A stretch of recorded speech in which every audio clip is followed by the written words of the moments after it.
हे परमोच्च प्रभु चिरंतन सत्य आमे केवल तुमरी आज्ञाबह हो उठू ओ सत्यर विधान को आश्रय करी जीवन धारण करू। आज तैत्तिरीय उपनिषदर शेष अनुवाक को आमे अध्ययन आलोचना करुछु। से शेष अनुवाकर शेष श्लोक आज आलोचना करिबा। यापर केउ उपनिषद पठन करिबा ता विषय मध्य आमे परस्पर मत दबा आलोचना करिबा।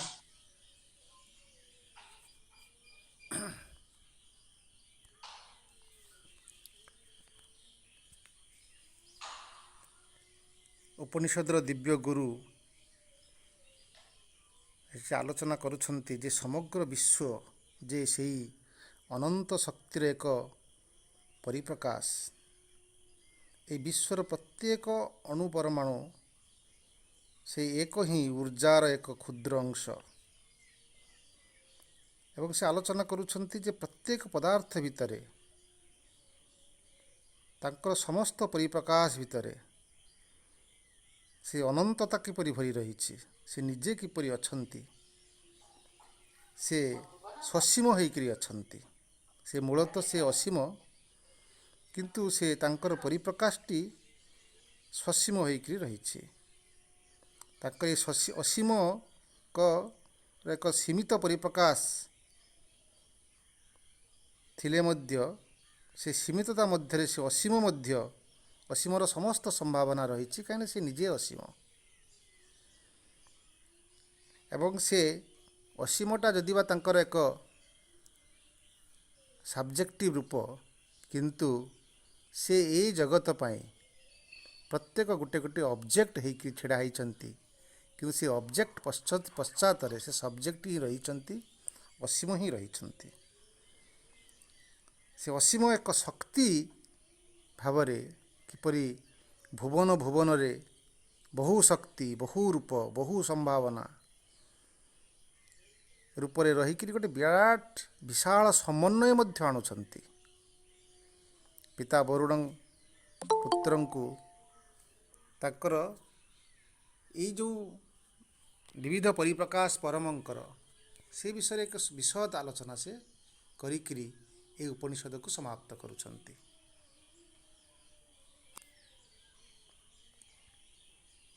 से आमे पूर्व पढ़ुथुलु जे जे अन्नर सुपरिचालन द्वारा किपरि मनीष शक्ति सामर्थ्य परिपूर्ण हुए,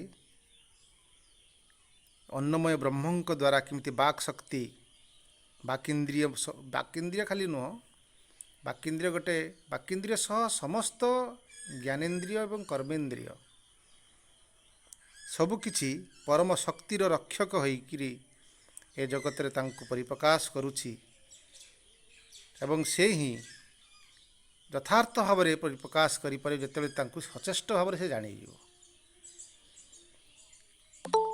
सेमिति आमरे आमे जो आयुष प्राप्त होइछु से अन्न ही आम भितरे पानवायु एवं अपान वायु रूप में प्रवेश करिछंती एवं आम शक्ति को बहुधा भाव में विभक्त करुछंती।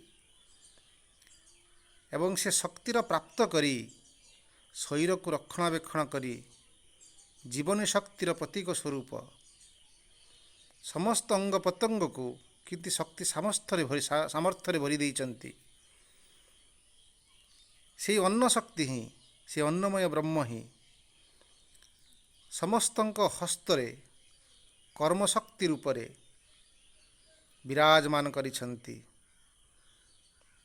एवं किपरि दान दिया जाए, दान ग्रहण करा जाए, अन्यर सेवा करा जाए, अन्य को आशीर्वाद करा जाए, ये सब हस्तर कार्य। एवं से हस्त भितरे से रही समस्त तांक निजस्व कार्य को से संपादन करती।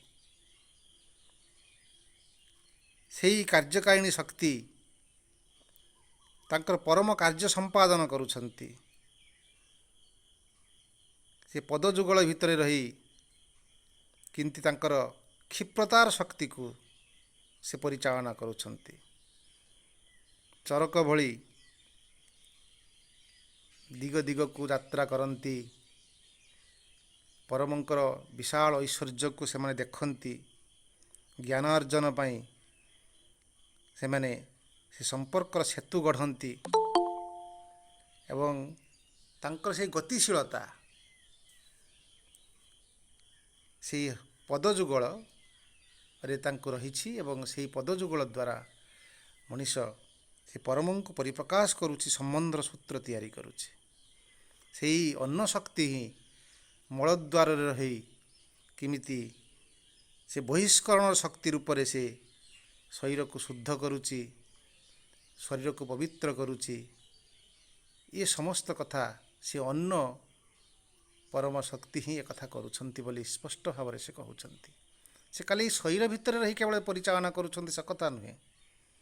ସେ ଅନ୍ନ ଶକ୍ତି ହିଁ ସେ ବାହ୍ୟ ଜଗତରେ ଦୈବୀ ଶକ୍ତି ରୂପରେ ମଧ୍ୟ ବିରାଜମାନ କରିଛନ୍ତି। ଉପନିଷଦ ଆମକୁ ସୁନ୍ଦର ଭାବରେ ସେ କଥାଟି କହୁଛନ୍ତି ଯେ ସେ କରୁଣାର ଧାରା ରୂପରେ ସେ କିପରି ପୃଥିବୀକୁ ବୃଷ୍ଟି ରୂପରେ ଅବତରଣ କରୁଛନ୍ତି, ଅନ୍ନର ଉତ୍ପାଦନ କରୁଛନ୍ତି। ସେ ସମ୍ପର୍କେ ଆମେ ଅଧ୍ୟୟନ କରୁଥିଲୁ।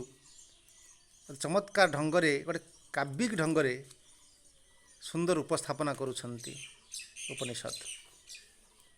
ଆଉ ସେ କିପରି ଗୋଟେ ବିଦ୍ୟୁତ ଶକ୍ତି ରୂପରେ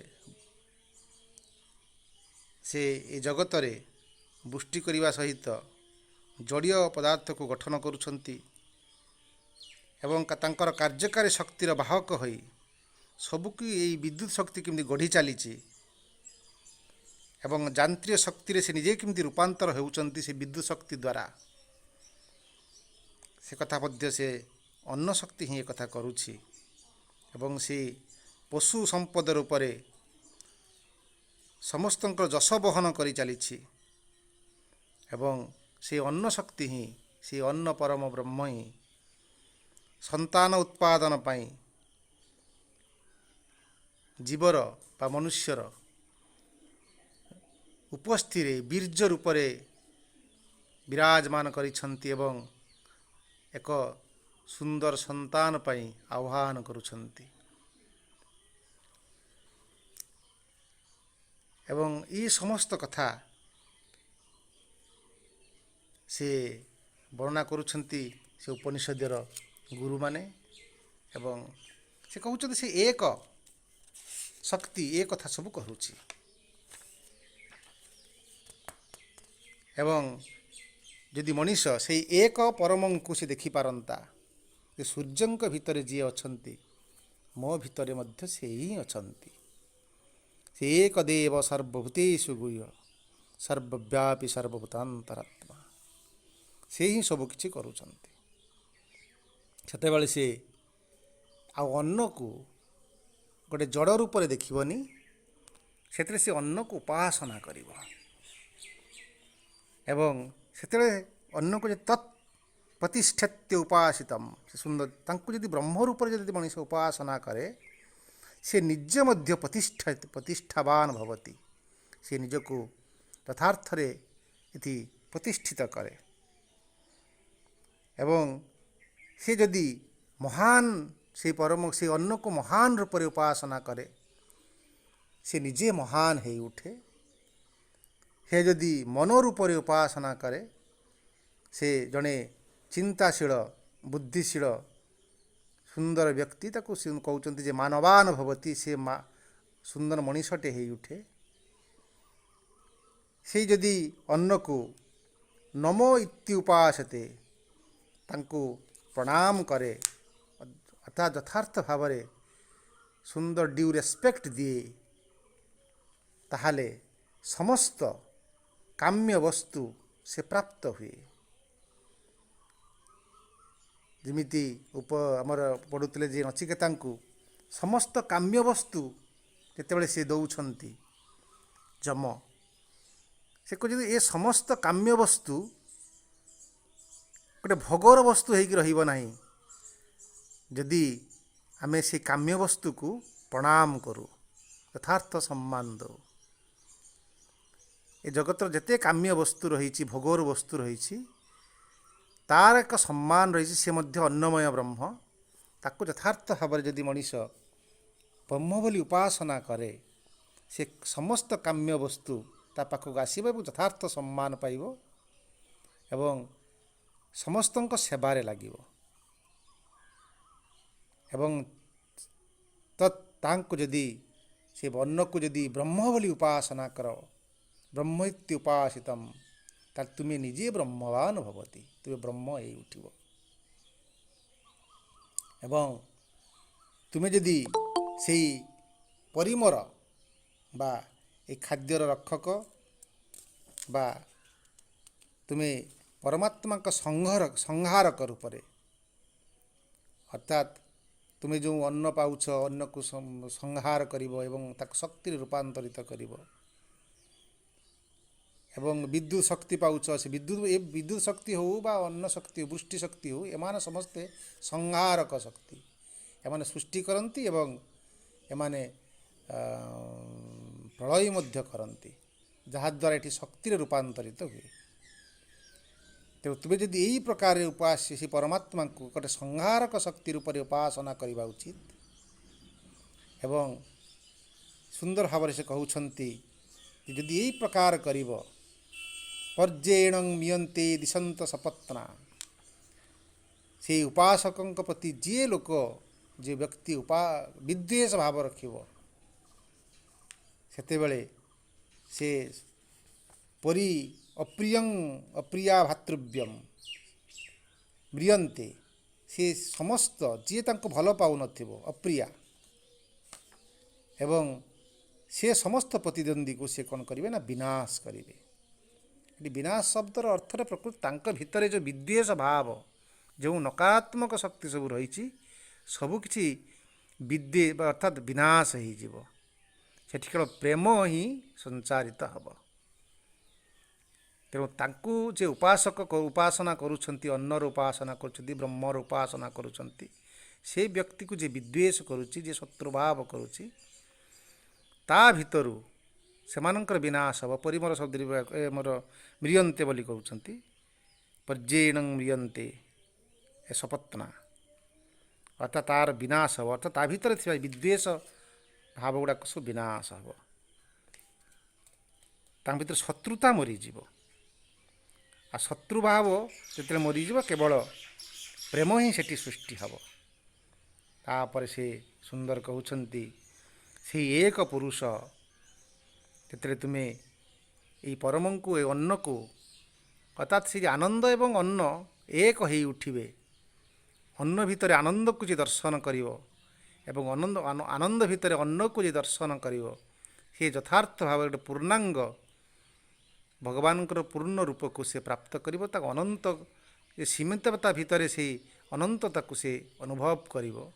सेतेबेले से यही अन्नमय आत्मा को अतिक्रम करि जीवो एवं से प्राणमय आत्मा रे पहुँचीब, एवं प्राणमय आत्मा को अतिक्रम करि जीवो से मनोमय आत्मा रे पहुँचीब, एवं मनोमय आत्मा को से अतिक्रम करि जीवो से विज्ञानमय आत्मा रे पहुँचीब, एवं मनो विज्ञानमय आत्मा को अतिक्रम करी से आनंदमय आत्मा रे रूपांतरित निजको प्रकाश करिब। सेतेबेले कि समस्त अनुभव सबु भितर से परम को से अनुभव करिब, से इच्छा रे जीवन बंचिब। इमान लोकान कामानि काम्य रूप संचरण, यही लोकरे कि तार इच्छा अनुसारे एवं से सबु किछि भोग करुथुव, किंतु से एकात्म ही भोग करुथुव। समस्त काम्य वस्तु को एठी धारण भी करिथिव, किंतु से गोटे भोग लिप्सु ही धारण करनथिव, से गोटे साम्य भाव रूप से धारण करिथिव। से एक आत्मार जीवन बंचुथुव एवं सेतेबेले से सामानि गायन्ते, सेतेबेले से सदाबेले से सामवेदर से मधुमय संगीत को गान करुथुव, अर्थात आनंदमय स्तर रे जीवन बंचुथुव। ଶ୍ରୀଅରବିନ୍ଦ ସୁନ୍ଦର ଭାବରେ କହୁଛନ୍ତି ସେ ସାଧାରଣ ମଣିଷ ଭଳି ଜୀବନ ବଞ୍ଚୁଥିବ, ସେ ସାଧାରଣ ମଣିଷ ଭଳି ଭୋଗବସ୍ତୁ ଅନ୍ୟ ସହିତ ବ୍ୟବହାର କରୁଥିବ, କିନ୍ତୁ ଅନ୍ତଃସ୍ତରରେ ବା ଭିତରେ ସେ ସମ୍ପୂର୍ଣ୍ଣ ଗୋଟେ ଆତ୍ମାଟେ ହେଇଯାଇଥିବ। ତା ଗୋଟେ ମଧୁର ସଙ୍ଗୀତ ତା ଭିତରୁ ବାହାରୁଥିବ, ଗୋଟେ ପ୍ରେମମୟ ଉର୍ଜା ତା ଭିତରୁ, ସେ ଉର୍ଜାରେ ରୂପାନ୍ତରିତ ହୋଇ ସମସ୍ତଙ୍କୁ ପ୍ରେମ ହିଁ କରୁଥିବ। ତା ଭିତରେ କୌଣସି ଆବିଳତା ନଥିବ। ସମାନି ଗାୟନ୍ତି ଗାୟା ନସ୍ତେ। ଏବଂ ସେ ଗୋଟେ ସାମବେଦର ସୁନ୍ଦର ସଙ୍ଗୀତ, ସେ ଜ୍ଞାନର ସୁନ୍ଦର ସଙ୍ଗୀତ। ସେ ଯେଉଁ ପ୍ରଥମ କହୁଥିଲେ ଯେ ସେ ଅନ୍ନ, ସେ ବ୍ରହ୍ମ କ'ଣ? ସେ ବ୍ରହ୍ମ ହିଁ ସତ୍ୟମ୍ ଜ୍ଞାନମ୍ ଅନନ୍ତମ୍। ତାଙ୍କୁ ପ୍ରାପ୍ତ ହେବ, ଅର୍ଥାତ୍ ସେଇ ବ୍ରହ୍ମବାନ ବ୍ରହ୍ମବିଦ୍ ଆପ୍ନୋତି ପରମ୍। ସେ ସୁନ୍ଦର କିଏ ସେ ବ୍ରହ୍ମକୁ ପାଇଛି ନା ସେ ବ୍ରହ୍ମବିତ୍ ହିଁ ପାଇଛି। ସେ ହିଁ ଯଥାର୍ଥରେ ବ୍ରହ୍ମବିତ୍, ଯିଏ ଅନ୍ନ ଏବଂ ଆନନ୍ଦକୁ ଏକ ବୋଲି ଅନୁଭବ କରୁଥିବ ଏବଂ ପ୍ରତ୍ୟେକ ଅନ୍ନ ଭିତରେ ସେ ପରମ ଶକ୍ତିର ସମସ୍ତ କାର୍ଯ୍ୟର ଧାରାକୁ ସେ ଅନୁଭବ କରୁଥିବ।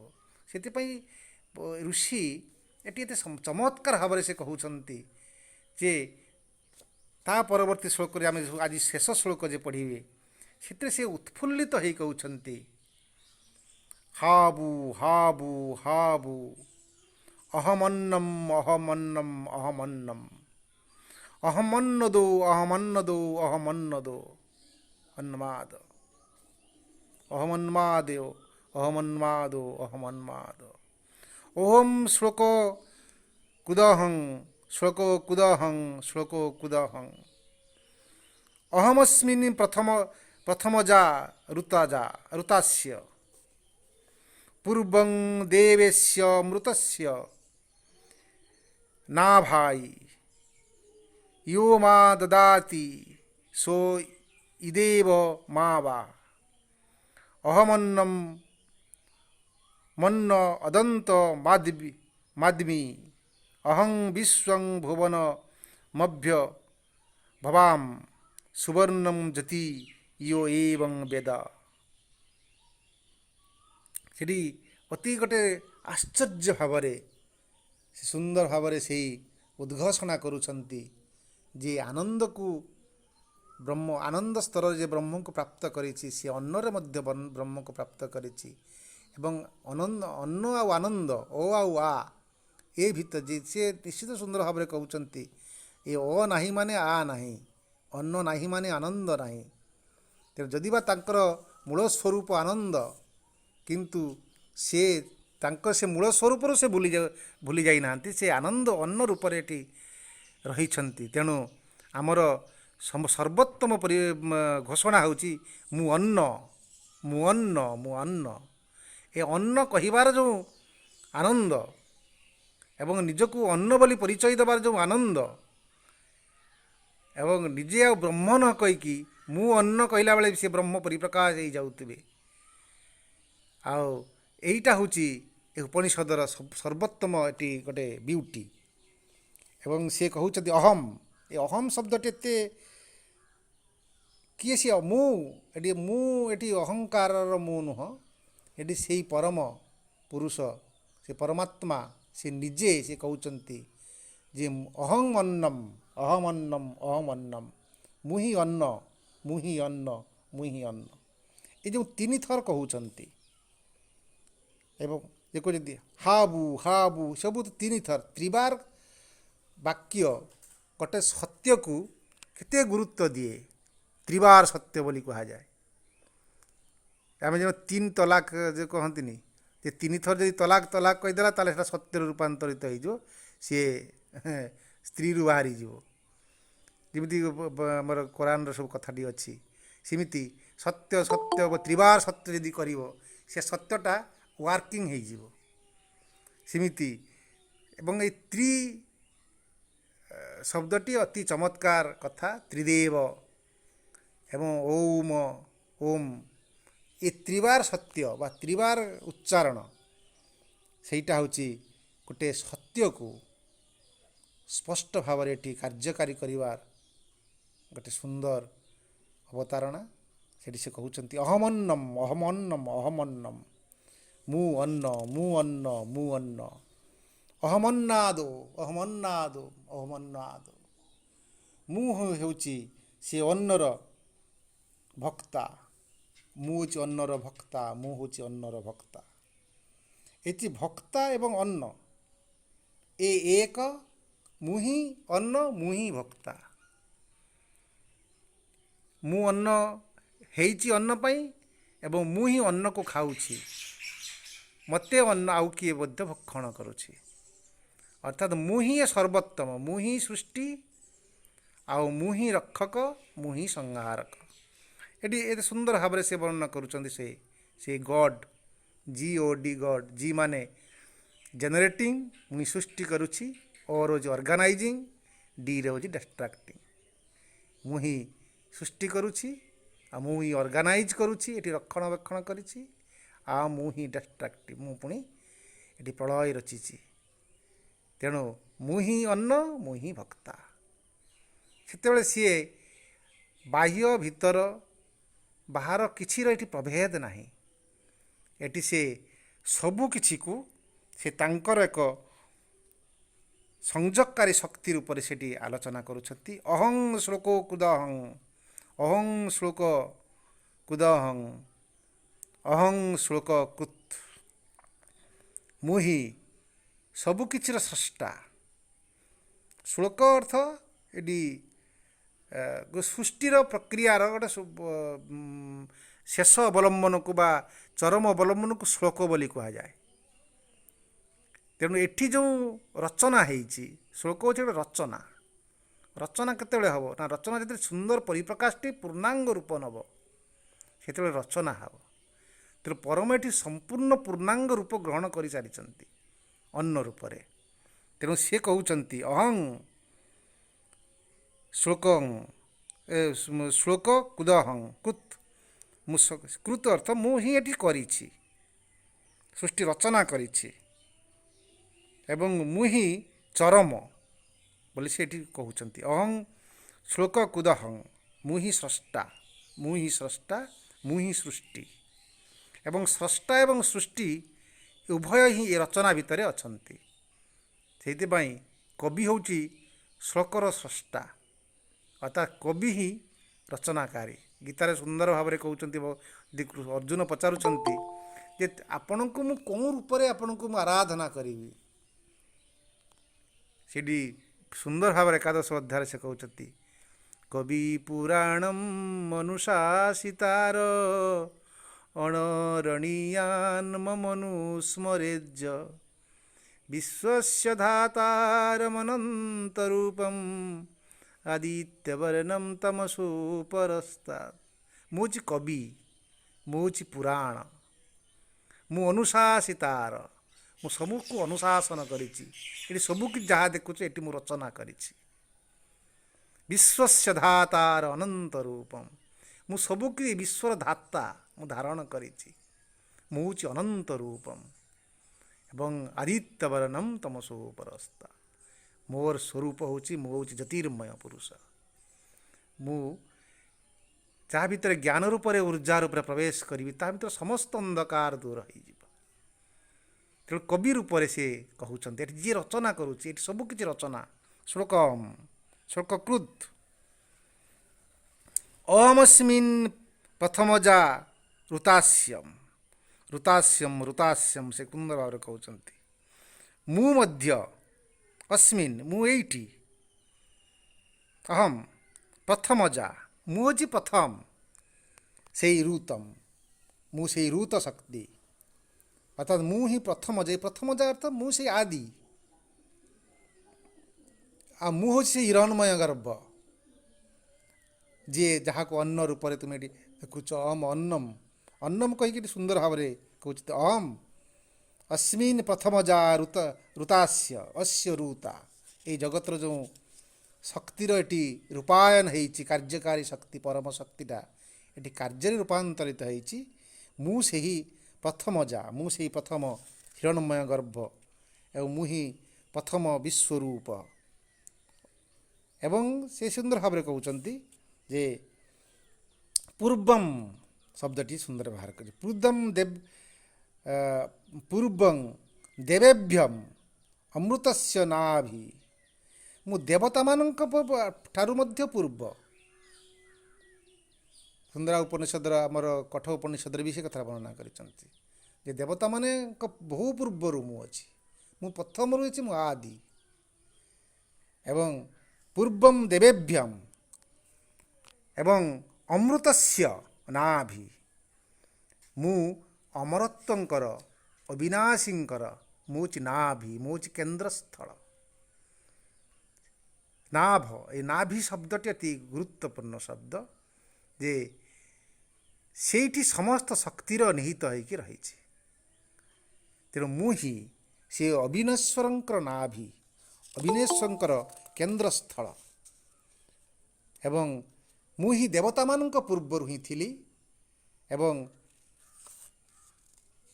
ମୋ ଠାରୁ ହିଁ ସବୁ କିଛିର ଉତ୍ପତ୍ତି ହେଇଛି।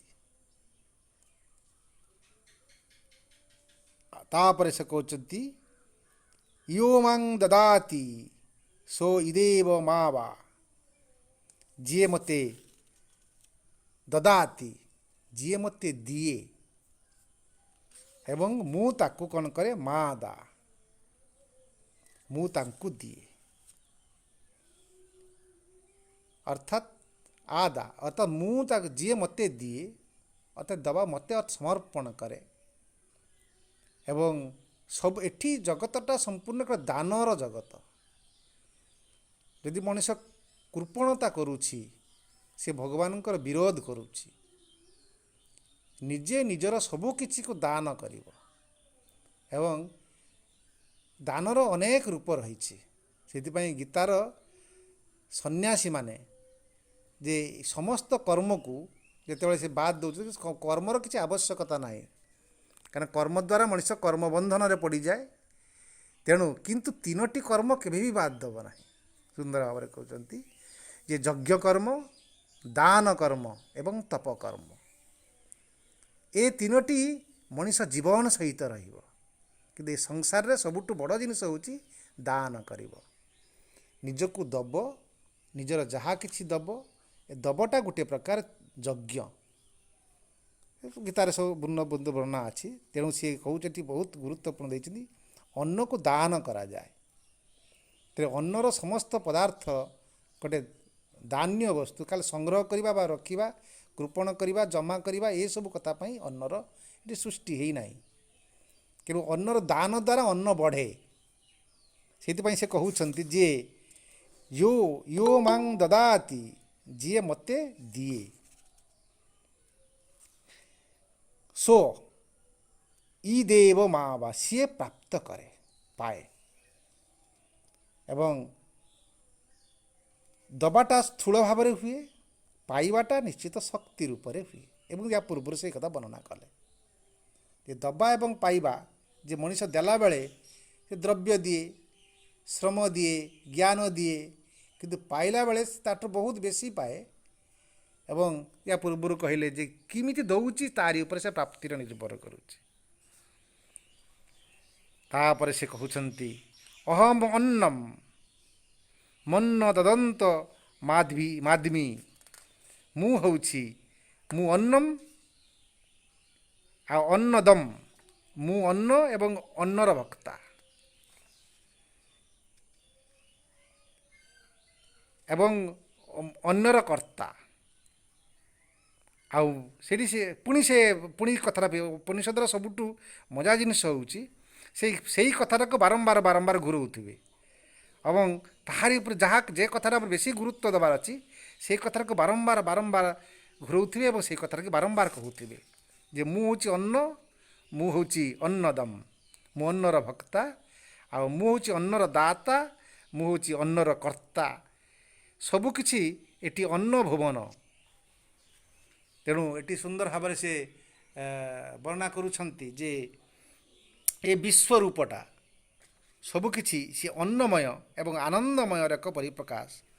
ତେଣୁ ଅହଂ ବିଶ୍ୱଂ ଭୁବନ ମାଭ୍ୟ ଭବାମ୍, ମୁଁ ହେଉଛି ବିଶ୍ୱଭୁବନ, ମୁଁ ହେଉଛି ବିଶ୍ୱଭୁବନର କ'ଣ ନା ମହତ୍। ମୁଁ ମୋ ଏ ବିଶ୍ୱ ଭୁବନର ଅବ୍ୟ ଭବାମ୍। ମୁଁ ହେଉଛି ବିଶ୍ୱ ଭୁବନର କର୍ତ୍ତା। ମୁଁ ବିଶ୍ୱ ଭୁବନ ଭବାନ ହେଇଛି, ଅର୍ଥାତ୍ ମୁଁ ନିଜେ ବିଶ୍ୱ ଭୁବନ ହେଇଛି ଏବଂ ବିଶ୍ୱ ଭୁବନ ମୋ ପାଇଁ ନିଜର ବିଜୟ ଗାନ କରୁଛି ଭବାମ୍। ଏବଂ ବିଶ୍ୱ ଭୁବନଟା ଅହଂ ବିଶ୍ୱ ଭୁବନମ୍। ଏଠି ଏଇ ବାକ୍ୟରେ ଏଇ ଶ୍ଲୋକରେ ସବୁବେଳେ ଅହମ୍ ଅହମ୍ ବ୍ୟବହାର କରୁଛନ୍ତି, ଅର୍ଥାତ୍ ମୁଁ ହିଁ ସେଇ ପରମାତ୍ମା। ମୁଁ ହେଉଛି ଅନ୍ନ, ମୁଁ ହେଉଛି ଅନ୍ନର ଭକ୍ତା, ମୁଁ ହେଉଛି ଅନ୍ନର କର୍ତ୍ତା, ମୁଁ ହେଉଛି ଅନ୍ନର ଦାତା ଏବଂ ମୁଁ ହେଉଛି ଅନ୍ନର ଜ୍ଞାତା ଏବଂ ଅନ୍ନର ଯେଉଁ ଦବା ଦ୍ୱାରା ଯେଉଁ ପ୍ରାପ୍ତ ହୁଏ ଅନ୍ନକୁ ମୁଁ ପ୍ରାପ୍ତ କରେ। ଏବଂ ଅନ୍ନର ବହୁ ରୂପ କଥା ଏଠି ବର୍ଣ୍ଣନା କଲେ। ସେ ସବୁକିଛି ଯଦି ଆମେ ଦେଖିବା, ମନ ପ୍ରାଣ ଶରୀର ଏମିତିକି ଭଗବାନଙ୍କ ଯେଉଁ ସୂକ୍ଷ୍ମ ରୂପ, ସିଏ ସବୁକିଛି ଅନ୍ନ ଏବଂ ଆନନ୍ଦ ମଧ୍ୟ ଅନ୍ନ।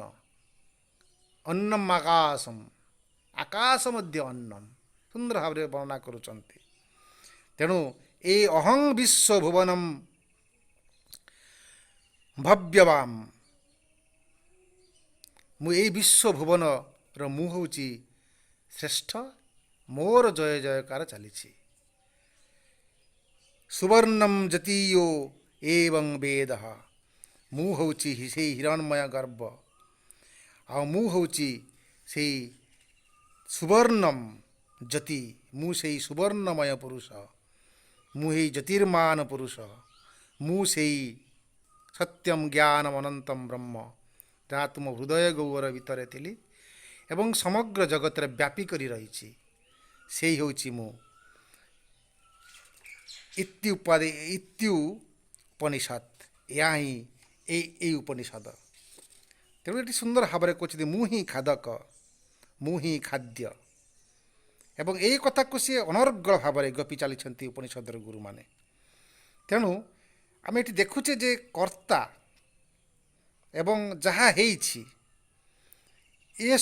ଏବଂ କର୍ତ୍ତା ଏବଂ ବିଷୟ, କର୍ତ୍ତା ଯାହାକୁ ବ୍ୟବହାର କରୁଛି, ଏ ସବୁ କିଛି ଗୋଟେ ଏକତ୍ୱରେ ବନ୍ଧନରେ ଅଛନ୍ତି ଏବଂ ଗୋଟେ ସେ ସାମ ସଙ୍ଗୀତର ସେ ସୁନେଲି ସୂତା ଦ୍ୱାରା ସମସ୍ତେ ବନ୍ଧା ହେଇକରି ରହିଛନ୍ତି।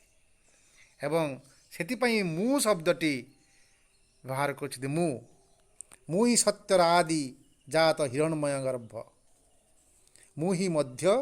ସେଥିପାଇଁ ଉପନିଷଦ ଆମର ଗୀତାରେ ଭଲ ଦେଖ, ମୁଁ ଆଦି, ମୁଁ ଅନ୍ତ, ମୁଁ ହେଉଛି ମଧ୍ୟ। ମୋ ବ୍ୟତୀତ ଆଉ କିଛି ଏଠି ନାହିଁ।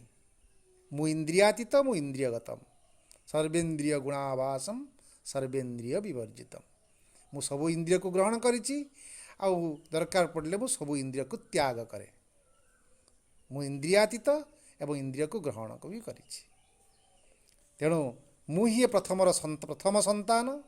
ଏ ଦୁନିଆକୁ ଉତ୍ତରାଧିକାରୀ ସୂତ୍ରରେ ବାପାଙ୍କ ଠାରୁ ମୁଁ ହିଁ ଏଠିକୁ ଆସୁଛି। ମୁଁ ପୁଣି ମୋର ଉତ୍ତରାଧିକାରୀକୁ ଜନ୍ମ ଦେଇକରି ଆଉ ଜଣଙ୍କୁ ଜନ୍ମ ଦେଉଛି। ଏବଂ ଏ ଜଗତଟା ସମ୍ପୂର୍ଣ୍ଣ ଭାବରେ ମୋହରି କାର୍ଯ୍ୟର ଧାରା। ସେଥିପାଇଁ ଆମେ ମୁଣ୍ଡକ ଉପନିଷଦ ଭାବରେ ପଢ଼ିବା, ସେଠି ସୁନ୍ଦର ଭାବରେ କହୁଛନ୍ତି ଯେ ପ୍ରଜାପତି ଚରତୁ ଗର୍ଭେ ଗର୍ଭମ୍ ଚରାୟତେ। ଯେ ପ୍ରଜାପତି ଗୋଟିଏ ଗର୍ଭରୁ ଅନ୍ୟ ଗର୍ଭକୁ ଯାତ୍ରା କରୁଛନ୍ତି ଏବଂ ଗର୍ଭ ହିଁ ତାଙ୍କର ଏକମାତ୍ର ଆଶ୍ରୟର ସ୍ଥଳ। ତେଣୁ ଏ ସୁନ୍ଦର ଭାବରେ ଉପନିଷଦ ଯେଉଁ ଆତ୍ମ ଆବିଷ୍କାରର ଯେଉଁ ପରମ ମର୍ଯ୍ୟାଦାକୁ ବର୍ଣ୍ଣନା କରୁଛନ୍ତି, ଏଇ କଥା ଯିଏ ମଣିଷ ବିଶ୍ୱାସ କରେ, ଭାବେ, ସେତେବେଳେ ସେ ଗୋଟେ ପୁତ୍ରଟେ ପିତାଙ୍କୁ କିପରି ଆରାଧନା କରେ ଏବଂ ସେ ପୁତ୍ରଟେ ମଧ୍ୟ ତା ସନ୍ତାନକୁ ମଧ୍ୟ କେମିତି ସ୍ନେହରେ ବାନ୍ଧି ରଖେ, ଅର୍ଥାତ୍ ସବୁ ତ ସେ ନିଜେ। ତେଣୁ ପୂର୍ବ ପିଢ଼ି ହେଉ ବା ପରପିଢ଼ି ହେଉ ବା ସେ ନିଜେ ହେଉ, ସବୁକିଛି ସେଇ ଆତ୍ମାର ଗୋଟିଏ ବିଭବ, ଗୋଟିଏ ଐଶ୍ୱର୍ଯ୍ୟର ଅଧିକାର କ୍ଷେତ୍ରରେ ଏଠି ସୁନ୍ଦର ଭାବରେ ବର୍ଣ୍ଣନା କରୁଛନ୍ତି। ସେଇ ଅମରତ୍ୱଙ୍କର ଏଇ ଯେଉଁ ବିରାଟ ବୈଭବର ଯାତ୍ରା ଚାଲିଛି, ଉପନିଷଦ ଆମକୁ ଏଠି ସୁନ୍ଦର ଭାବରେ ବର୍ଣ୍ଣନା କରିକିରି ତୈତ୍ତରୀୟ ଉପନିଷଦ ଶେଷ କଲେ। ଏବଂ ତୈତ୍ତରୀୟ ଉପନିଷଦ ଶେଷରେ ସେଇ ଶାନ୍ତି ମନ୍ତ୍ର ଓଂ ସହନା ଭବତୁ ସହନୋ ଭୁନକ୍ତୁ ସହ ବୀର୍ଯ୍ୟଂ କରବାବହେ तेजस्वी नावधितमस्तु माँ विद्विषावहे। ओम शांति, ओम शांति, ओम शांति। बर्तमान ये समस्त कथा को आखि आगे रखी आमे परस्पर आलोचना करिबा एवं परमंकर यात्रा को परस्पर को भितर बांटिबा। रवि भाई, रवि भाई अछंती यदि आलोचना करि परि करंतु। रवि भाई है।